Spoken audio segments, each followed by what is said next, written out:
Hello. हा बोल ना रे. हा बोल ना.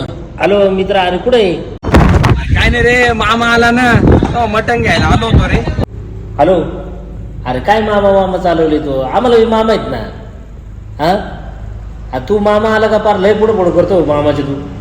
अरे तसं नाही, मामाच्या पुढं पुढं नाही. तुला काही मॅटर माहितीये का, मामाला एकूण ते एक पोरगी बरोबर. मग आता मामा गेल्यावर ते सगळी प्रॉपर्टी आपली, त्याच्यासाठी चालू आहे बाबा. हा ते काही येड आहे, त्याला काय कळते, थोडं मटण बिटन खाऊ घातलं ना, ओके होतं सगळं, बरोबर की नाही. अरे तुझा असा प्लॅन आहे का? तू तर लयच हुशार मारला रे. मग? काय म्हणतो? अरे हे काय म्हणते पाय बरं एवढं. अरे आवाज ओळखला का? तुझा मामा बोलतो मामा. अयो मामा. तो लयच हुशार आहे. अरे तुला पोरगीचं काय, दारातलं कुत्रा सुद्धा देत नाही काय?